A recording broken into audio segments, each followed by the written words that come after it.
Salut à tous, c'est Mélissa et bienvenue dans mon deuxième jour à l'hôtel. Comme vous pouvez le voir, deuxième jour à l'hôtel et enfin, dernier jour avant les États-Unis.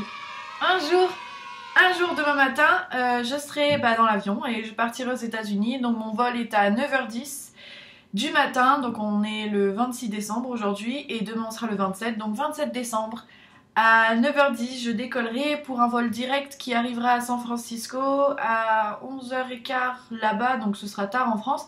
Mais voilà, du coup, je suis super excitée. Et puis bon, c'est bien de vivre toute seule dans cette chambre d'hôtel, mais c'est vrai que ça commence un peu à faire long, vous voyez. Donc aujourd'hui, dans cette vidéo, elle est très importante et j'ai tellement eu hâte de la faire et je suis tellement contente de enfin pouvoir faire cette vidéo. Comme vous avez pu le voir au titre, c'est ma vidéo sur mon emploi du temps américain. Ça a été très long et pendant très longtemps je savais pas du tout quelle classe j'allais pouvoir prendre à l'université. Donc à l'université j'avais pu choisir le degree que je voulais faire, donc le diplôme que je voulais faire dans ce community college. Donc je vous rappelle vite fait le principe. Community college, c'est pas comme à l'université. En fait la plupart des étudiants américains commencent dans un community college parce que c'est une solution qui est bien plus abordable. C'est quelque chose qui est complètement public, c'est un établissement public et c'est beaucoup plus abordable qu'une université. Alors là, certains étudiants aiment faire 4 ans dans une université. C'est vrai que les universités américaines, elles sont absolument géniales. C'est des universités avec un esprit absolument génialissime, mais moi personnellement avec mon budget c'était pas quelque chose que je pouvais faire.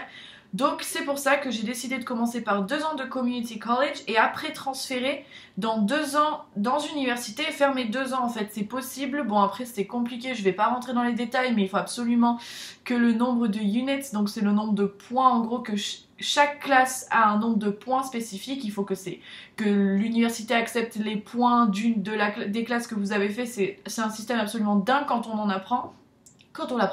Du coup c'est pour ça que moi j'ai décidé de faire 2 ans dans un truc un peu plus abordable, vous voyez, voilà, un truc plus abordable, et après de pouvoir transférer dans 2 ans à l'université.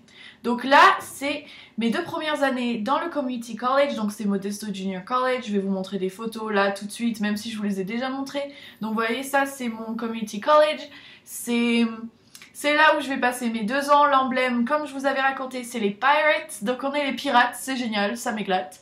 On est les pirates, c'est un collège de 19 000 étudiants. Donc c'est énorme, c'est énorme. Ils sont répartis donc en 2 campus, le campus East, le campus West. Et voilà, et c'est là qu'on suit les classes. C'est ici qu'on suit toutes les classes.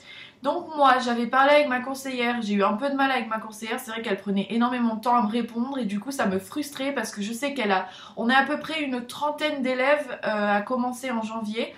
Et c'est vrai que je sais qu'elle avait beaucoup de travail, mais c'est tellement quelque chose que j'étais tellement impatiente de ça que c'est vrai que il fallait absolument que j'ai mes classes, et ça a été compliqué parce qu'elle a pris du temps à me répondre. Mais on a finalement réussi à parler, à discuter, grâce à mon super appel téléphonique à 20 € que j'ai dû payer pour pouvoir l'appeler aux États-Unis. Et du coup, elle a enfin pu, si vous voulez, me proposer une liste de classes. Donc en fait, comment ça marche?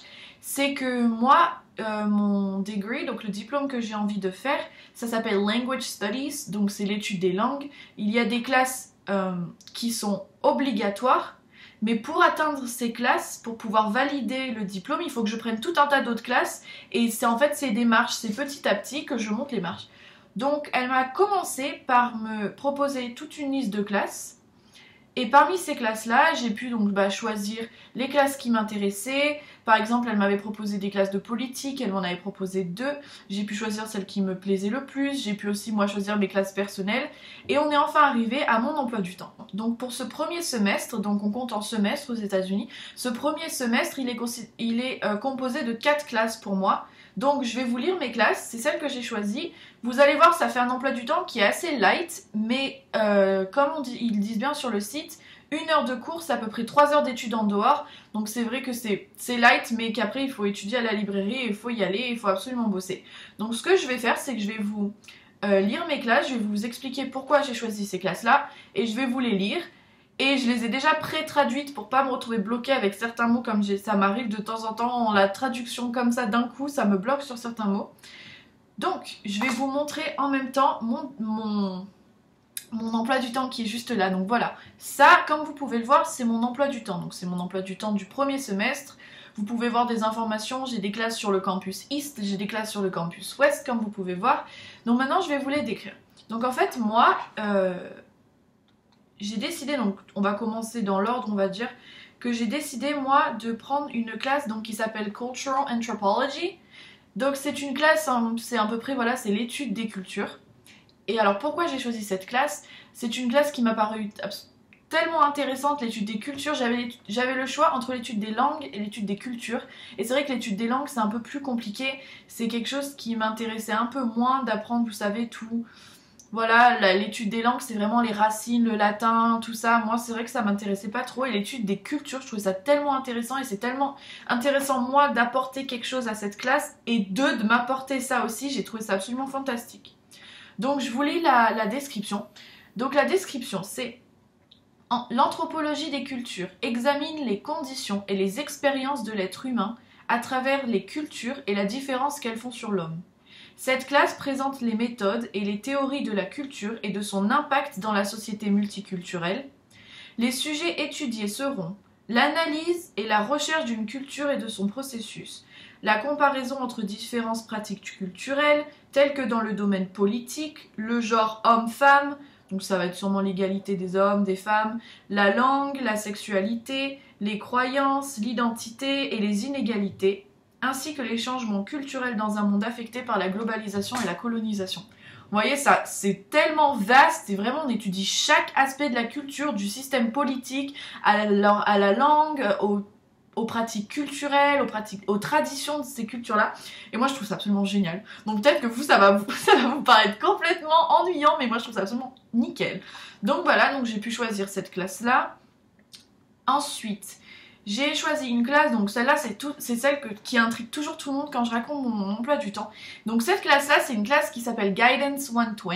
Donc Guidance 120, c'est des classes qui ne sont pas dans le... Elles sont dans le cursus scolaire, mais on n'apprend pas quelque chose, vous voyez, comme l'étude des cultures, l'espagnol, les maths, l'anglais. C'est plus une classe qui nous aide personnellement, vous voyez, sur un aspect un peu plus personnel.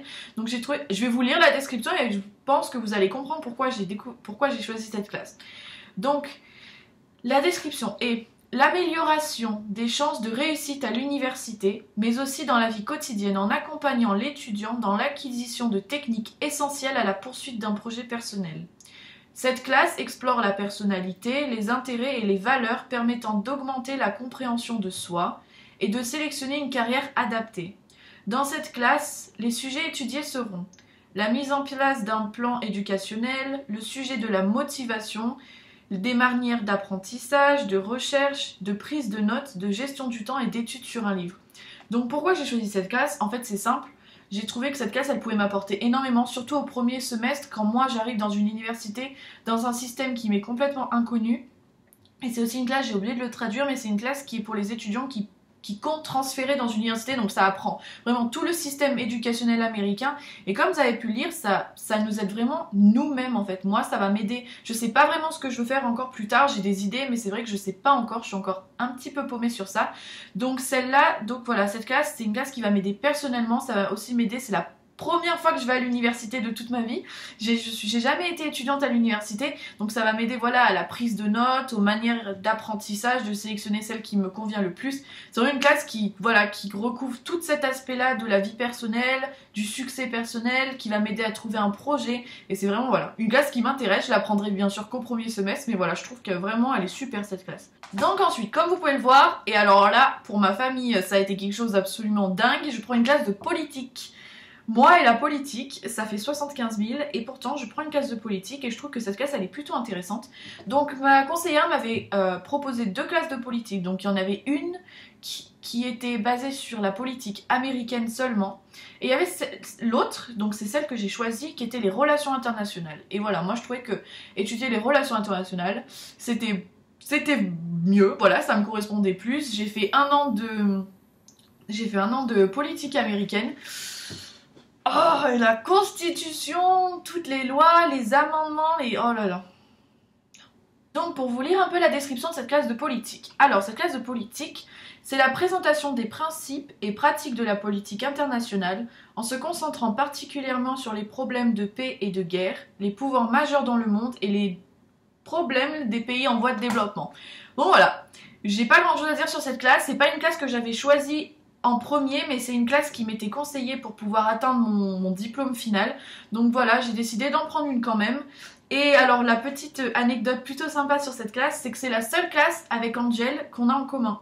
On a décidé voilà de prendre une classe en commun, pourquoi pas. Et du coup voilà, il va prendre politique internationale avec moi, donc ça va être fun de se retrouver dans la même classe que lui parce que c'est comme ça qu'on s'est rencontrés. On s'est rencontrés quand on était tous les deux au lycée, dans notre classe d'anglais. Et voilà, on va se retrouver encore ensemble à bosser, ça va être... Moi je trouve ça vachement marrant, voilà, ça va être génial, je pense que ça va aussi être prise de tête, mais ça va être génial. Et enfin, j'arrive sur la classe qui me fait le plus peur et la classe qui est peut-être subjecte à changer, c'est pour ça que je vous en parle maintenant. Mais si jamais la classe change, je vous ferai peut-être, vous voyez, une petite update dans une autre vidéo pour vous dire ça. Donc en fait, c'est la classe d'espagnol. Donc moi j'adore l'espagnol, j'ai l'anglais, j'ai le français. Il fallait absolument que j'ai l'espagnol, surtout que voilà, je vais vivre avec Angel, chez lui, chez ses parents. Ses parents ne parlent qu'espagnol, donc je communique tout le temps avec ses parents en espagnol. C'est une langue qui peut aussi énormément m'aider dans le domaine professionnel. Et puis, mon famille, c'est Garcia, c'est pour une raison, c'est que voilà, ma famille est espagnole et que c'est quelque chose qui me tient énormément à cœur. Donc j'ai voulu prendre une classe d'espagnol. Là, ça se complique. J'ai fait 6 ans d'espagnol en France. Le problème, c'est qu'aux États-Unis, les équivalences, ils ont un peu du mal. Donc au début, ma conseillère m'a dit, tu prends espagnol 1. Mais espagnol 1, quand j'ai lu la description de la classe, c'était vraiment espagnol niveau 1. C'était pour les débutants d'espagnol. Moi, j'ai fait 6 ans d'espagnol, j'ai eu 18 au bac en espagnol. Il me faut une classe qui est supérieure. Moi, je paye quand même très cher pour ces classes-là. Et j'ai pas envie voilà, de me retrouver dans une classe au niveau 1 en espagnol, tout simplement. Du coup, elle a envoyé un email à une professeure d'espagnol qui, elle, m'a conseillé le niveau 2. Donc elle m'a dit, voilà, que... conseiller de niveau 2. Donc j'ai un peu lu la description de la classe niveau 2 et c'est vrai que c'était toujours inférieur à mon niveau. C'était une classe qui se basait sur principalement les temps du passé en espagnol. Le passé et l'imparfait, bon ça je l'ai déjà étudié, on l'a déjà tous étudié je pense. Du coup bon, je me disais que c'était la seule solution que j'avais. Espagnol 3, ça m'aurait demandé beaucoup trop d'efforts. À chaque fois, il faut que ma conseillère fasse une demande, que moi j'envoie un papier, que ce papier soit validé par 5 différents professeurs d'espagnol. C'est quelque chose qui est très compliqué et ma conseillère ne me pense absolument pas capable de le faire. Du coup, elle m'a dit, bon bah tu vas avec le 2 et de toute façon, voilà, c'était dans un pays anglophone. Apprendre l'espagnol, ça va être compliqué, c'est ta 3e langue. Voilà, donc elle m'a dit, reste avec le 2. Donc voilà, donc comme je vous ai dit, elle m'a fait signer un papier. En fait, elle m'a demandé d'écrire quelques lignes en espagnol en me présentant, en expliquant pourquoi est-ce que je pense avoir les capacités de passer directement, excusez-moi, c'est mon ordinateur, voilà, directement au niveau 2 et ne pas passer par le niveau 1. Donc, pourquoi est-ce que je pense avoir les capacités? Donc j'ai écrit quelques lignes en espagnol, donc ça faisait 5 ou 6 lignes d'ordinateur, c'était vraiment très court, en expliquant tout simplement que ma famille est d'origine espagnole, que moi, je l'ai entendu en étant petite et que je l'ai toujours appris au lycée, je veux dire, que je l'ai toujours appris au lycée, que c'est une langue qui me plaît, que c'est une langue que c'est une langue que j'ai des capacités dans cette langue, mais que je suis toujours en apprentissage et c'est pour ça que je pense prendre le niveau 2 pour pouvoir apprendre quelque chose, même si bon, c'est vrai que c'était un peu en dessous de mon niveau. Et j'ai fait partir ce papier, donc mon papier il a été accepté, donc ils le font signer par 5 professeurs d'espagnol différents et ils te renvoient le papier signé et ça te permet de t'enregistrer pour l'espagnol 2. Ce que j'ai fait, donc j'ai reçu le papier, j'allais m'inscrire et à ce moment-là j'ai reçu un email d'un professeur d'espagnol qui lui m'a envoyé donc un email tout en espagnol et qui m'a dit Mélissa, moi je pense que le niveau 102, donc 2, c'est bien trop basique pour toi, c'est pas du tout ton niveau, il faut que moi je te conseille vraiment de venir dans ma classe à moi, c'est l'espagnol 109, et l'espagnol 109, je pense que c'est une classe qui te sera plus adaptée. Donc moi je suis allée lire la description de la classe 109, celle que je vais vous lire tout de suite, et j'ai paniqué, j'ai dit ah là on va avoir un souci, donc je vous lire la description et je vous explique après pourquoi. Donc c'est une classe d'espagnol pour les natifs. Voilà, pour les natifs. Donc il y a écrit « Une classe désignée pour les étudiants parlant l'espagnol à un niveau proche ou égal au niveau bilingue. Cette classe enseignée entièrement en espagnol se concentre sur les éléments majeurs de la grammaire espagnole et aide les élèves à améliorer leur niveau d'expression orale et écrite. Les étudiants partageront leur propre expérience et exploreront les autres cultures hispaniques à travers le monde grâce à des textes d'auteurs hispanophones. Cette classe, elle me fait flipper tout simplement pour la raison suivante, c'est que je ne suis absolument pas native en espagnol, je ne suis absolument pas bilingue en espagnol, je suis très loin de tout ça. Certes, j'ai un bon niveau oral, mais voilà, je commets des fautes absolument monumentales qu'un espagnol ne ferait jamais. Et espagnol, voilà, natif, c'est comme Angel.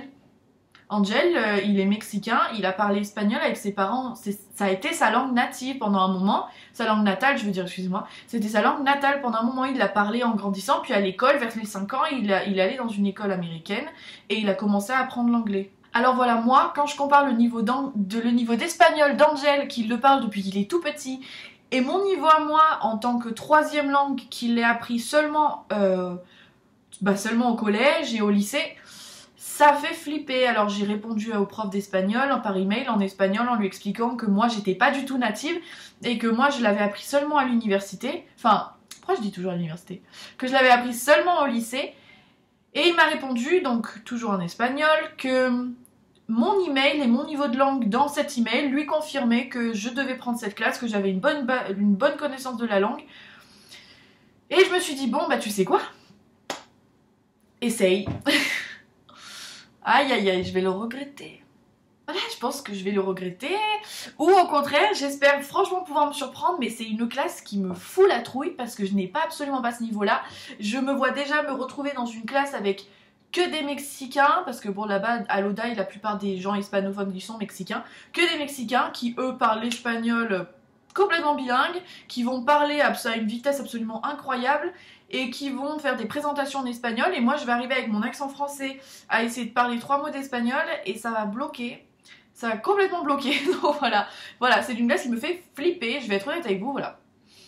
J'espère avoir le niveau, je sais que je l'ai pas et j'espère, voilà, donc comme tout le monde me dit, et c'est ça qui m'a poussé quand même à prendre la classe, c'est une classe qui va me pousser à m'améliorer. C'est pas une classe dans laquelle je vais stagner, dans laquelle je vais rien apprendre, c'est une classe où je vais devoir me dépasser pour pouvoir y arriver parce que c'est clairement une classe qui est ouf, enfin, c'est une classe qui est trop compliquée pour moi et du coup je vais devoir me dépasser.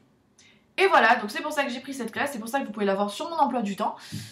Et voilà, donc au niveau du coût de l'université, j'en parle vite fait, mais c'est pas le sujet principal parce que voilà, le coût de l'université, ça change en fonction des classes que vous prenez. Donc voilà, chaque classe a un nombre d'unités différentes. Ma classe, toutes mes classes que j'ai pris, donc là dans mon emploi du temps, valent 3 unités, sauf la classe d'espagnol qui en vaut 5. Donc voilà, donc moi ça me fait un total de 14 unités. 14 unités et vous pouvez, alors je vais pas faire les maths, j'ai pas envie, mais pour ceux qui sont forts en maths, vous pouvez le faire. Pour ceux qui sont pas forts en maths, vous pouvez me croire, c'est cher. En gros, chaque unité pour un étudiant international, c'est 234 $ à Modesto Junior College, donc par unité. Et en plus, il faut payer donc tous les frais annexes qui sont les frais de santé, donc il y a 20 $ de frais de santé, tout un tas de frais qu'ils ajoutent. Et enfin, il faut aussi payer comme si on était un étudiant américain, donc il faut payer 46 $ l'unité, plus 234 $ l'unité. Moi, j'en ai 14. Vous faites le calcul, c'est cher. Donc ça, c'est pour le premier semestre.